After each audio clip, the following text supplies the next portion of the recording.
A impermeabilização das edificações não é uma prática moderna. Os romanos, eles empregavam clara de ovos, sangue, óleos para impermeabilizar saunas e aquedutos, por exemplo. Já no Brasil, nas cidades históricas, existem igrejas e pontes onde a argamassa das pedras foi aditivada com óleo de baleia, por exemplo. Já atualmente, nós dispomos de produtos desenvolvidos especialmente para evitar a ação prejudicial da água. Tá, mas por que impermeabilizar? A impermeabilização, ela evita o aparecimento de patologias e deformidades na estrutura, que vão provocar a deteriorização do concreto e a corrosão da armadura de aço. E esses problemas eles comprometem seriamente a segurança da construção e a saúde também. Sendo assim, o principal objetivo da impermeabilização é a proteção da construção contra a passagem de fluidos, assegurando a salubridade dos ambientes, tendo em vista que a segurança e o conforto do usuário são prioridades, de forma a ser garantida a estanqueidade das partes construtivas que a requeiram.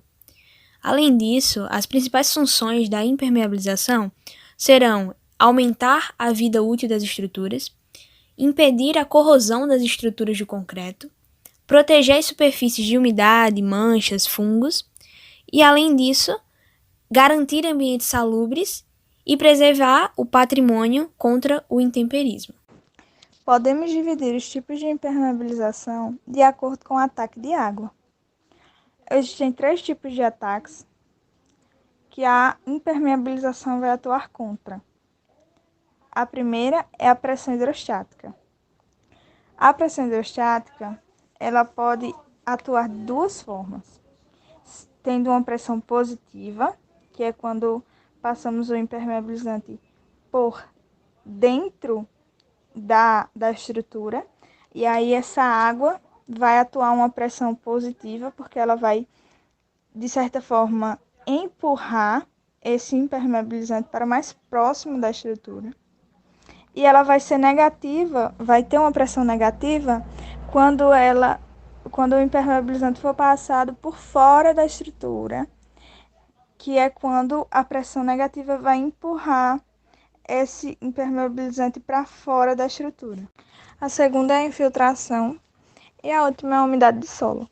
Falando sobre infiltração, nós temos a infiltração por capilaridade, que é quando a água está existente no solo, ela sobe pela parede até quase 1 metro. E isso causa danos à construção, à edificação. Ela estraga a pintura, faz o reboco soltar e surge mofo naquele lugar. Também temos um outro tipo de infiltração que é chamada de percolação, que é a passagem da água através de um grão até o outro grão, né? No caso da alvenaria, esse grão vai ter bastante contato com a umidade, com a água, né, no caso, e vai encharcar. Como os grãos estão bem juntinhos, ao ponto que encharcam um, vai umedecendo e encharcando os outros. Existem 2 tipos de sistema utilizados para a impermeabilização de uma obra: o sistema rígido e o sistema flexível. Para decidir qual deles utilizar, deve ser avaliado o tipo de estrutura e a forma da pressão da água antes de definir o produto certo. O sistema de impermeabilização rígido é aquele que não suporta a movimentação na estrutura, por isso, são usados sem estruturas não sujeitas a fissuração ou a grandes deformações.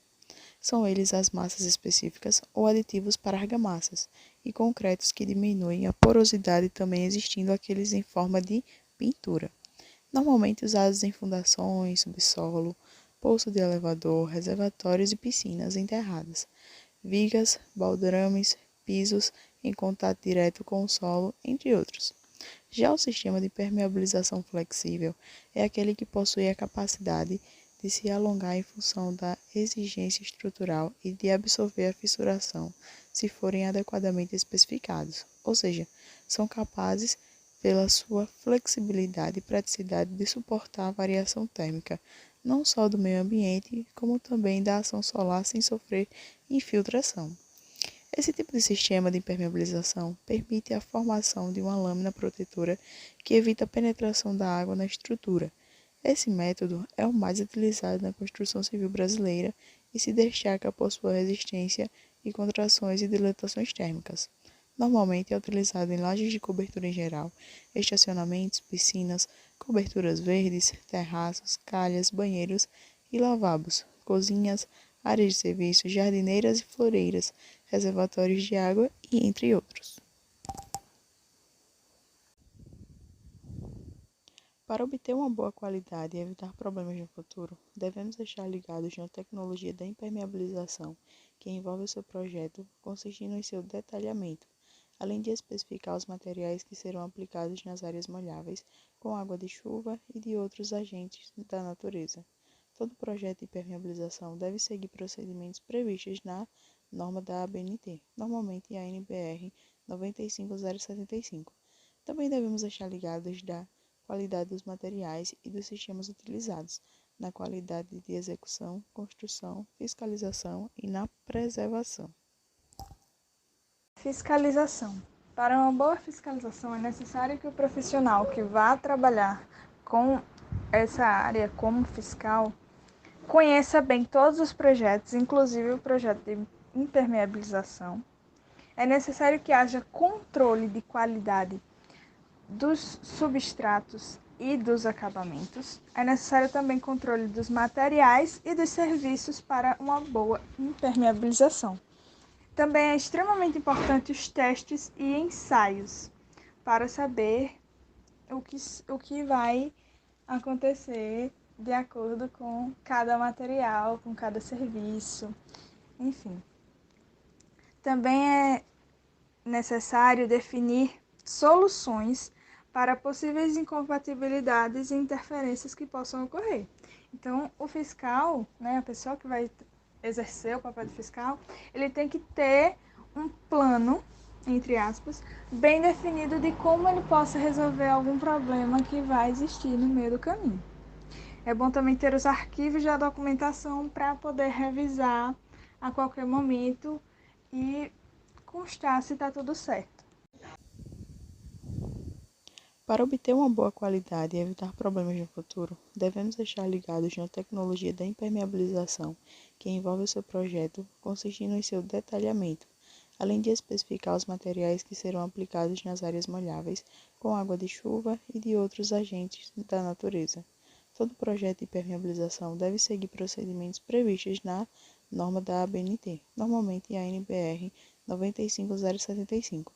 Também devemos estar ligados da qualidade dos materiais e dos sistemas utilizados, na qualidade de execução, construção, fiscalização e na preservação. Agora chegou o momento de falar sobre os tipos de permeabilização.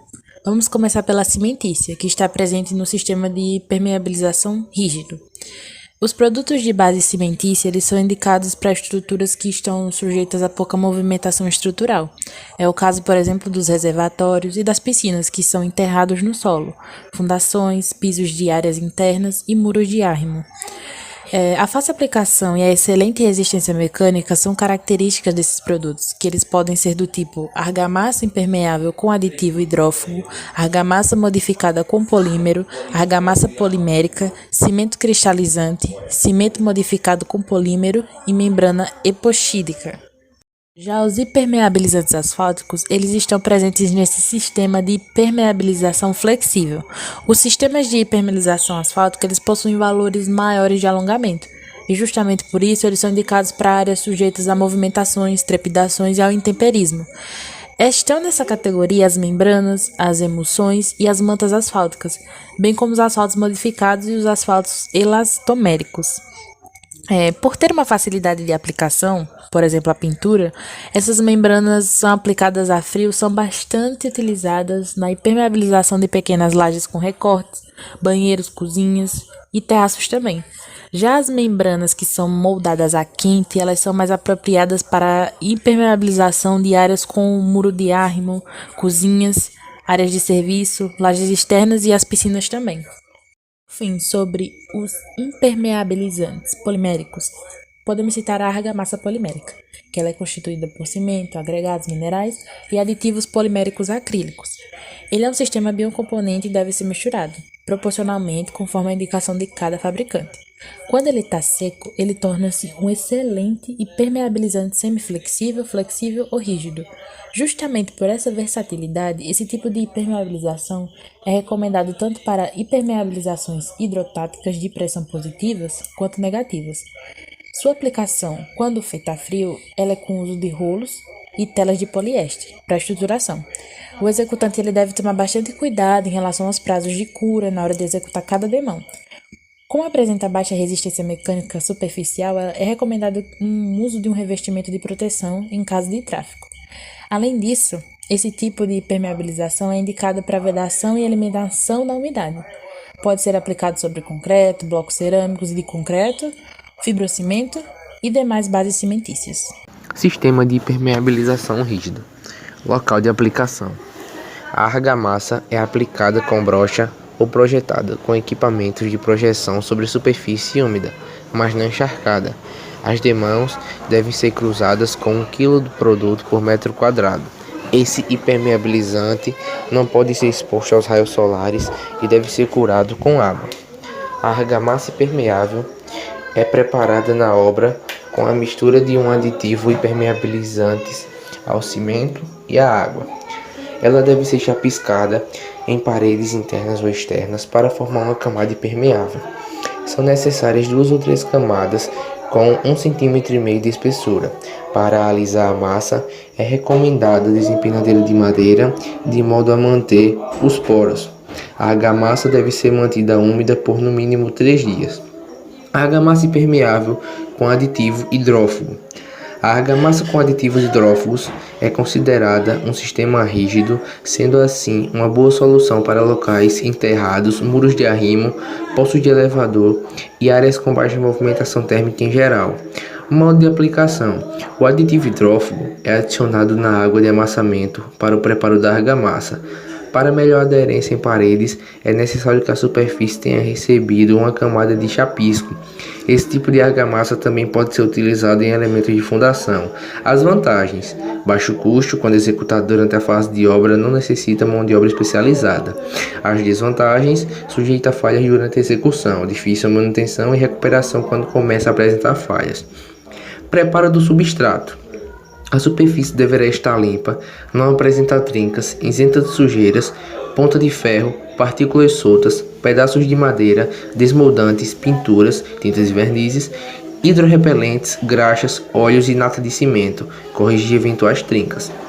Aplicação da argamassa impermeável. A argamassa é vendida em embalagens grandes ou pequenas que variam de acordo com a quantidade necessária para a execução do serviço.